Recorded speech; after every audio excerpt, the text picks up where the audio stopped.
Hello everyone, welcome to my channel. तो बिना किसी देरी के शुरू करते इस ड्रामा का लास्ट एपिसोड के स्टार्टिंग में हम देखते हैं जिबाई जो कि जिनियो को आउटिंग के लिए लेकर आया हुआ था और उसने वहाँ पर वो सारी डेकोरेशन ऐसे की थी जो कि जिनियो को पसंद आए। ये सब कुछ ज़्यादा ही चाइल्डिश हो गया। फिर भी जिनियो को बहुत ज़्यादा खुशी होती है कि जिबाई ने उसके बारे में इतना सोचा और कहीं ना कहीं जिबाई को भी ये एहसास हो गया था कि जिनियो क्यों मेरे लिए बदले, और ऐसा भी तो हो सकता है कि जिनियो जैसी है मैं उसको वैसे ही पसंद करूँ। जिबाई उसके साथ दोबारा रिलेशनशिप में आना चाहता है लेकिन वो डायरेक्टली उसको कह भी नहीं पा रहा था। एंड देन नेक्स्ट सीन में हमें जियोंग को दिखाते हैं जो कि बहुत ही ज्यादा थक चुकी थी पूरे दिन हॉस्पिटल में काम करने की वजह से, और अब फौरन से हॉस्टल जाकर वो आराम करना चाहती है। तभी जियोंग को रेंचो की कॉल आती है जो कि उसको पीछे मुड़ने के लिए कह रहा था, जिस पे जियोंग बोलती है कहीं तुमने फिर से सू से कहकर मेरे लिए कोई सरप्राइज तो नहीं रखवा दिया। देखो हमें सौ से परेशान करना अच्छी बात तो नहीं है। जिस पे रेंचो ने कहा तुम पीछे मुड़ो तो सही, और फिर जैसे ही मुड़ती है तो देखती है रेंचो सामने खड़ा है जिसे बच्चों की तरह जाकर बिल्कुल हक कर देती है। जिस पे रेंचो ने कहा मुझे तो लगा मेरी जियोंग बहुत ही बड़ी हो गई होगी लेकिन अब तो ये और भी ज्यादा बच्ची हो गई है। जिस पे जियोंग ने बोला मैं बाकी के लिए तो बड़ी हो सकती लेकिन तुम्हारे लिए तो कभी भी नहीं, और तुम्हें हमेशा मेरे ये चिल्डिश एक्ट बर्दाश्त करने होंगे।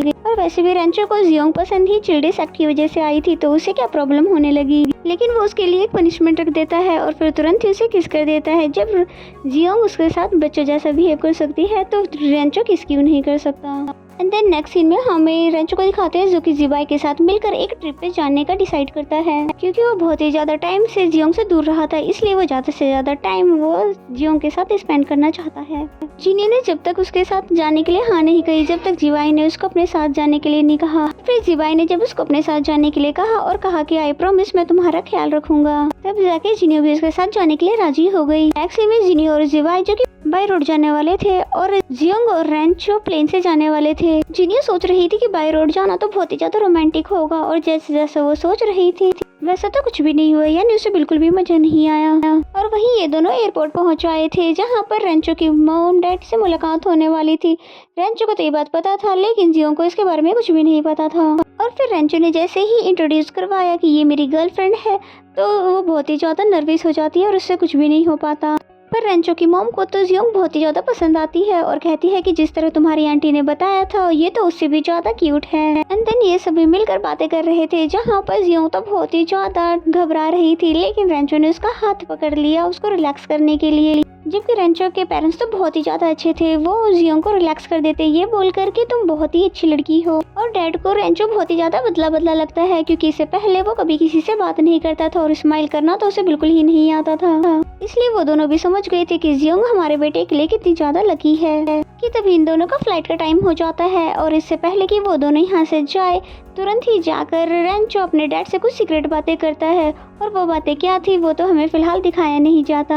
एंड देन प्लेन का सीन दिखाया जाता है जहाँ पर जियोंग को हॉरर मूवी देखनी थी, जिस पे रेंचो ने मना भी किया लेकिन उसको तो देखनी ही थी। और मूवी देखते देखते तो बहुत ही ज्यादा डर जाती है, यहाँ तक कि वो विला पहुँचने के बाद भी ऐसे देख रही थी जैसे कि वो किसी हॉरर मूवी का सीन हो। रेंचो उसको पकड़कर अंदर ले जाता है और बताता है कि तुम अपने रूम में जाकर फ्रेश हो जाओ, उसके बाद फिर रिलैक्स कर लेना। लेकिन जियोंग को तो अभी भी हॉरर मूवी वाला सीन ही याद आ रहा था, जिस पे रेंचो ने बोला अगर तुम अपने रूम में नहीं जाना चाहती तो तुम मेरे साथ मेरे रूम में ही चलो। और रेंचो के सामने तो ब्रेव बनने के लिए वो अपने रूम में चली जाती है, पर आधी रात को ही उसे अजीब अजीब से सपने आने लग जाते हैं, यहाँ तक कि उसे किसी के चीखने की भी आवाजें आने लगी और तभी उसके पेट में दर्द भी होने लग जाता है।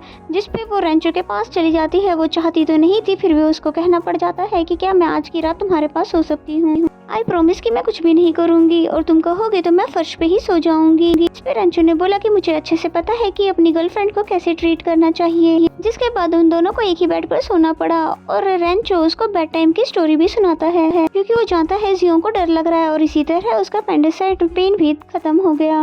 एंड देन नेक्स्ट सीन हमें जिनियो और जिबाई को दिखाया जाता है जहाँ पर जिबाई किसी भी तरह उसको लेकर तो आ गया था लेकिन उसको इतनी ज्यादा नींद थी कि वो अपने रूम में ही नहीं जाती बल्कि जिबाई के रूम में ही सो गई। और और उसकी वजह से जिबाई को तो सोफे पे ही सोना पड़ा।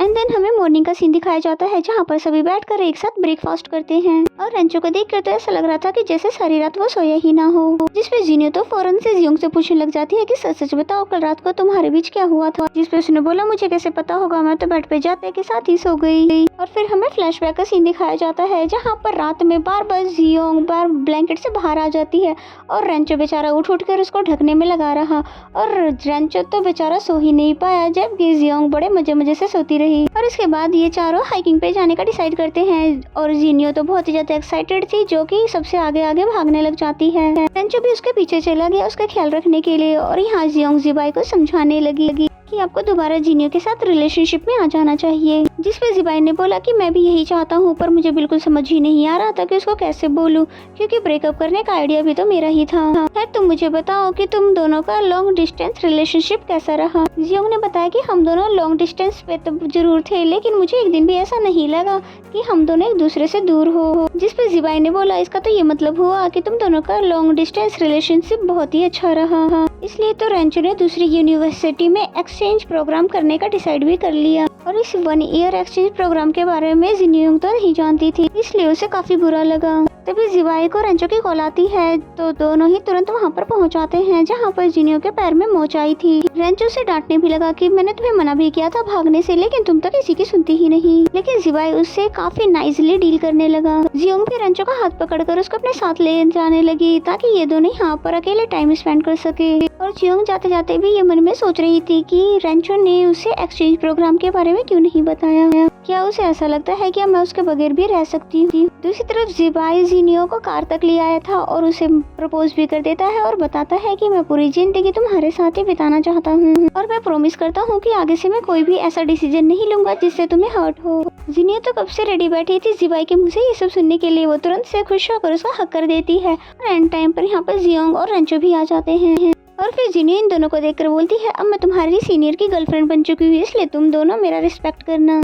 और वो दोनों इन दोनों को वापस से रिलेशनशिप में आ जाने के लिए कांग्रेचुलेशंस भी कह देते हैं। नेक्स्ट सीन में रेंचो जियोंग को सरप्राइज देने के लिए एक जगह पर लेकर आता है जहाँ पर बहुत ही ज्यादा अंधेरा था और तभी अचानक से ग्रीन लाइट ऑन हो जाती है। रेंचो ने बताया कि ये आइडिया मेरे डैड ने मुझे दिया था तुम्हें स्पेशल फील करवाने के लिए। और साथ ही बता देता है कि मैंने तुम्हें एक बात नहीं बताई जो कि 1 ईयर एक्सचेंज प्रोग्राम के लिए मैंने अप्लाई कर दिया है और इसका मतलब ये बिल्कुल नहीं है कि मैं तुम्हारे बिना रह सकता हूँ लेकिन फ्यूचर में तुम्हें अच्छी लाइफ देने के लिए मुझे ये कदम उठाना पड़ा। जिसपे जियोंग ने बोला कि मुझे पहले से ही पता है कि मेरा बॉयफ्रेंड ऐसा कोई भी डिसीजन नहीं लेगा जो मुझे हर्ट करे और मैं भी वादा करती हूँ कि इस 1 साल में मैं भी अच्छे ग्रेड्स लेकर तुम्हें प्राउड फील करवाऊंगी। एंड देन नेक्स्ट सीन में दिखाते हैं कि जिया स्टडी के लिए अब्रॉड जाने वाली थी और जियोंग भी रेंचो के साथ उसे सी ऑफ करने के लिए आती है। जितना बुरा जिया ने जियोंग के साथ किया था उसे लगा नहीं था कि जियोंग उससे मिलने आएगी पर जियोंग ने सब कुछ भूलकर दोबारा से उसे अपना दोस्त कहा और बोलती है अगर उस रात को तुमने मुझे ये एहसास नहीं दिलाया होता कि मैं कितनी बड़ी डरपोक हूँ तो मैं ये फीलिंग रेंचो को कभी भी नहीं बता पाती थी। जिया को खुशी होती है कि जियोंग ने उसे माफ कर दिया।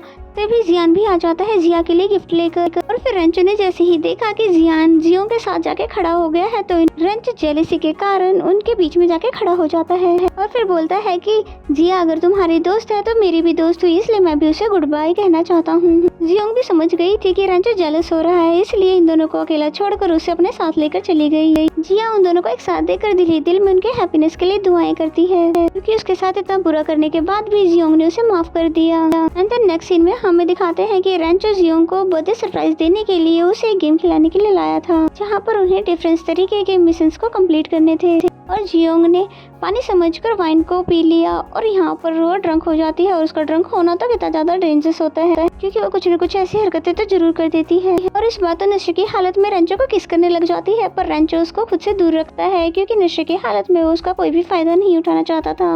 और तभी उसे पता चलता है कि जियोंग ड्रंक नहीं है बल्कि वो सिर्फ ड्रंक होने की एक्टिंग कर रही है और सिर्फ रेंचो को सताने के लिए। इस पे उसने बोला कि अच्छा तुम मुझे सता रही थी अब तुम्हें तंग करने की तो मेरी बारी है और इस तरह से इनकी फर्स्ट नाइट एक साथ गुजरती है। एंड देन नेक्स्ट मॉर्निंग हम देखते हैं कि रंजू को जियोंग को अपने पास देखकर बहुत ज्यादा खुशी हो रही थी और फिर उसके उठने पर उसे बर्थडे विश किया और बर्थडे के साथ एक और सरप्राइज था जो कि प्रपोजल रिंग थी जो कि एक दूसरे को पहना देने के बाद हमेशा के लिए एक रिश्ते में बंध गए। और इसके बाद इन दोनों की लाइफ में दूरियां भी आई और करियर पर इन दोनों ने फोकस भी किया, पर कभी भी एक दूसरे को ऐसा फील नहीं हुआ कि हमारे प्यार में कमी आ गई। और इसी सीन के साथ हमारी इस सीरीज की हैप्पी सी एंडिंग हो जाती है।